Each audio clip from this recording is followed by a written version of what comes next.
Ya, kita kembali lagi dalam diskusi titik temu diskusi akhir pekan RKN. Nah, ini tidak terasa nih, kita sudah hampir ada di penghujung acara gitu ya. Karena itu saya ingin kita kembali lagi ke tiga pasang calon tadi. Kandidat, bukan calon. Tiga pasang belum ada, pasangannya belum ada. Belum pasang. Nah, kalau ini mengandai-andai, kalau tadi Pak Ganjar, Pak Anies, Pak Prabowo, tadi kita sudah bahas panjang lebar.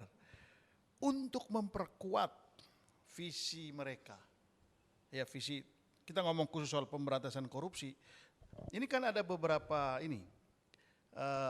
orang yang sekarang muncul menjadi calon kuat pendamping mereka. Menurut Anda, itu Mas Danang, itu mereka ini butuh calon yang seperti apa untuk memperkuat upaya pemberantasan korupsi dari pemimpin yang akan datang? Calon wakil ya?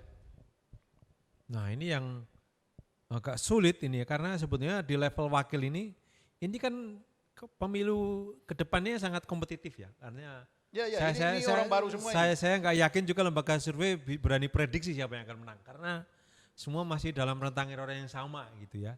Anies masih di bawah, tapi nggak ada jaminan juga Anies nggak bisa maju ke putaran kedua dan menang gitu. Karena bedanya tidak terlalu jauh sebetulnya.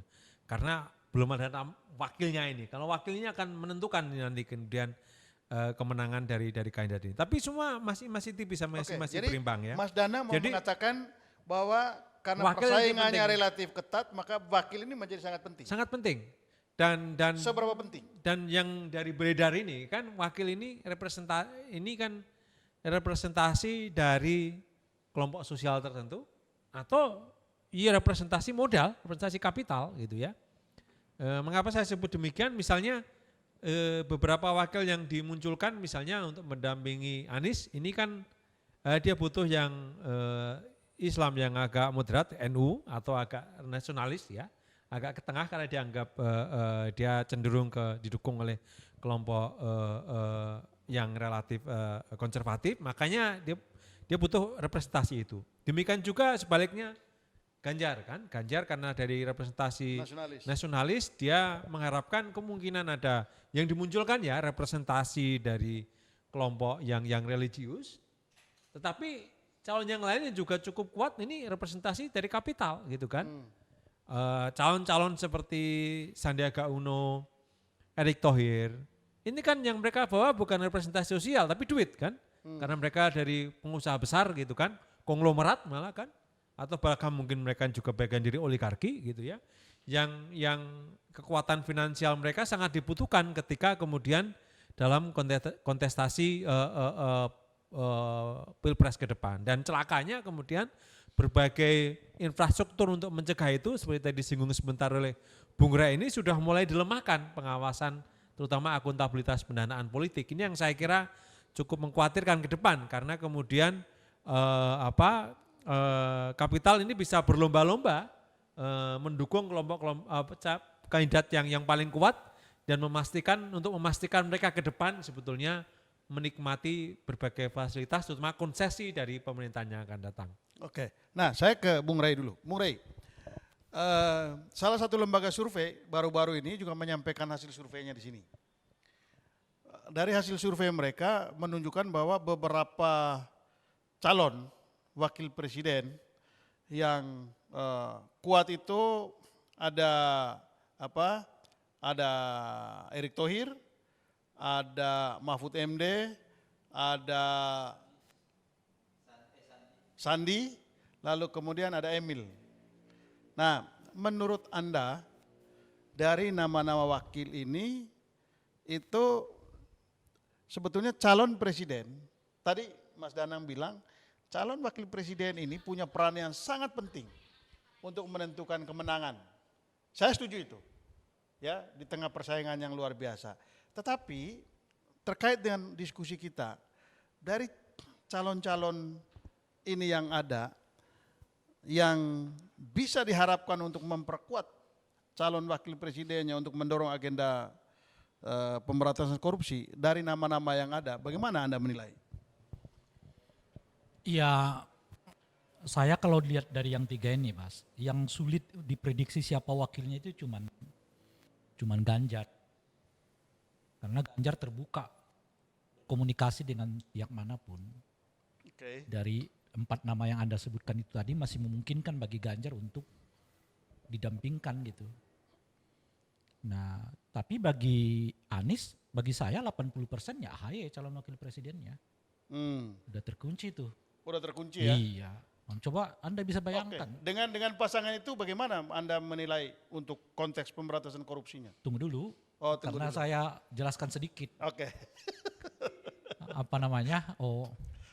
Kenapa saya mengatakan 80%? Pertama, upaya AHY untuk kayaknya digait sebagai calon wakil presiden itu kan luar biasa kencangnya itu.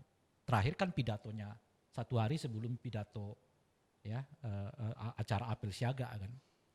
Yang saya mau katakan dengan upaya yang begitu gigih luar biasa ya panjang dilakukan oleh AHY, lalu tiba-tiba dia bukan wakil presidennya Anies Baswedan, Anda bisa bayangkan perasaannya enggak gitu. Oke. Itu satu gitu. Saya nggak terlalu peduli dengan urusan perasaan. Iya. Ya, saya cuma kita membayangkan. kita kembali yang ke topik. kedua kan saya belum jelaskan yang lain kan baru Oke, satu. ya. Lanjut. Kalau Prabowo itu, Caimin menurut saya udah 70%. Oh, Caimin 70%. Caimin 70%. Yang bisa mungkin mengubah itu kalau nanti MK membuat keputusan batas usia untuk calon wakil presiden dan presiden itu ya sesuai dengan hak pilih. Gitu. Jadi setiap orang yang berhak memilih, dia berhak dipilih gitu. Nah, itu potensinya Caimin bisa digeser oleh Tapi mungkin kalau Gibran. kita bicara tadi sangat menentukan kemenangan, ini Caimin nggak ada di urutan survei yang bagus. Ya enggak dia Caimin kalau dia enggak dipilih ngapain dia dukung Prabowo juga? Batal lah jadi calon presiden kan. Ya kan ada kompensasi lain. Apa?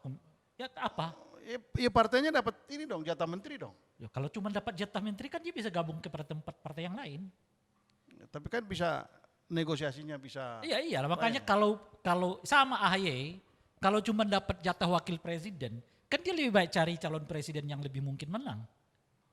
Kalau menteri. Oke. Kalau cuma menteri itu maksud saya. Itu Prabowo. Lalu kemudian kalau di Ganjar ini kita agak sulit. Agak Karena sulit. tanpa pendukungnya, tanpa partai pendukung, dia bisa melaju sendiri kok gitu. Nah oleh karena itu 4 nama yang Anda sebutkan itu potensial untuk bergabung dengan itu Ganjar. baru potensial untuk menjadi pasangan Ganjar. Tapi yang potensial kalau kita bicara soal agenda pemberantasan korupsi dari 4 nama itu. Ya itu lagi-lagi saya menilai Mas, jangan dulu, nggak boleh. Nggak boleh? Enggak, nanti kita disebut lagi itu, bla bla bla bla bla gitu.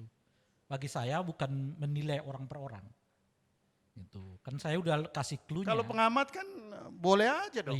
Saya udah kasih Dari sisi pengamat, orang yang visi pemberantasan korupsinya ini yang paling kuat gitu. Iya, tapi itu Soal nanti dipilih atau tidak itu kan urusan lain. Tapi- Soal nanti, ya kan iya, boleh. tapi saya lebih bagus menyebut clue-nya saja, biar publik yang menilai. Oke, Pertama clue-nya- saya mengatakan tadi, mereka berani nggak transparan soal dana kampanye.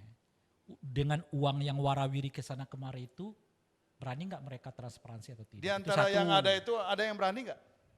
Kan tiga-tiganya belum kan? Bukan, untuk yang wakil. Ya wakil kan sama, Kemungkinan Bas. sama. Iya, nggak ada ya sampai saat ini yang punya sendiri gitu loh. Saya udah ini website saya yang katakanlah modelnya gitu. Ini website saya menggambarkan berapa pembiayaan yang saya pakai dalam kerangka sosialisasi diri saya untuk calon presiden ataupun calon wakil presiden. Kan enggak ada sama Itu. sekali. Jadi nggak ada yang ini. Itu sebagai contoh tuh. Iya, saya ke Mas Danang dulu. Mas Danang, ini Kalau itu aku berani ngomongnya, Mas. oke. Ya, Belum kalau ada visi misinya masalahnya kita kan bisa ya, nilai itu. ya ini Bung Rey belum berani untuk menyebut tadi dia berani menyebut tadi kalau Anies 80% dengan AHY berani dia ngomong. Kalau itu berani. Ya. Lalu kemudian Prabowo 70% dengan Caimin. Itu berani dia ngomong. Begitu saya tanya dari beberapa nama yang disebutkan yang menurut Bung Rey itu potensial menjadi calon wakilnya Ganjar, itu ada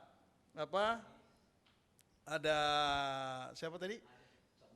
Sandiaga Uno, ada Erick Thohir, ada Mahfud MD, ada siapa lagi?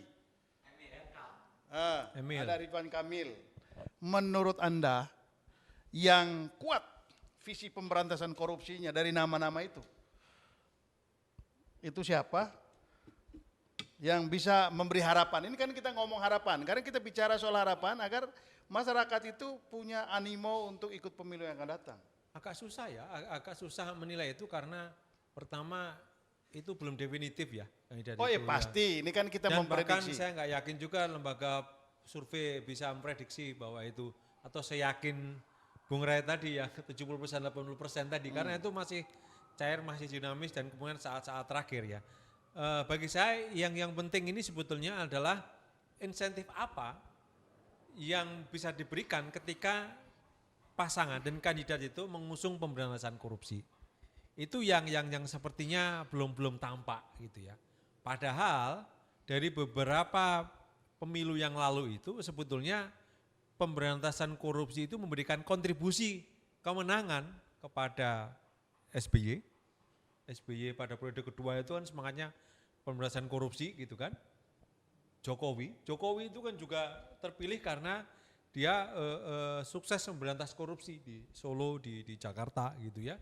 Dan itu menjadi contoh dan menjadi katakanlah memberikan insentif untuk kemenangan kandidat. Nah, saya kok nggak melihat sebetulnya apakah insentif itu cukup kuat sekarang diambil oleh, atau katakanlah para kandidat merespon pemberantasan korupsi ini sebagai insentif yang bisa mereka dapatkan ketika mereka mengusung pemberantasan korupsi.